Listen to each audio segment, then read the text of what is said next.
That conveyor is collecting from our mixer 1, 2, or 3 color blends, feeding our machine, which will eventually feed the mold cavity and produce our G-force block.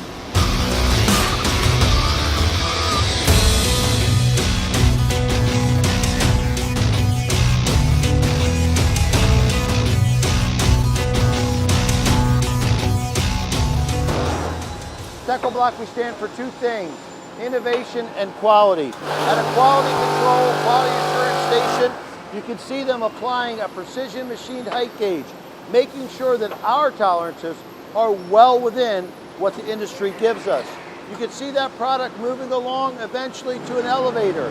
That elevator will bring 2 layers at a time up so that our finger cart, which is fully automated, will be able to pick up that product that was just produced, insert it into one of the chambers inside of our curing facility, and then go pick up product that is fully cured.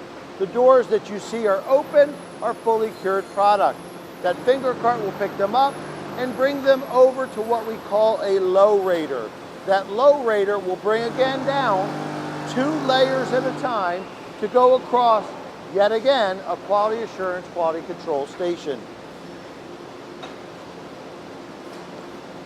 Once again, you can see them using precision machined height gauges, checking the quality of every piece as it comes across the line.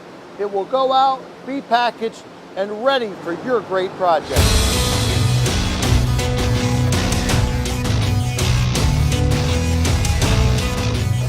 As our retaining wall block, G-force, moves down the dry side, it will be picked up by a cuber.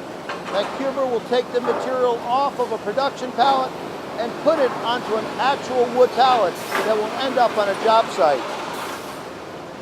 The cuber's building full pallets, layer by layer by layer. As that material fills up, reaching a full pallet, we'll move to our packaging line. You'll see the gusset bag being installed to protect that material from the weather, a top sheet being inserted, and eventually shrink wrapped and out to the yard.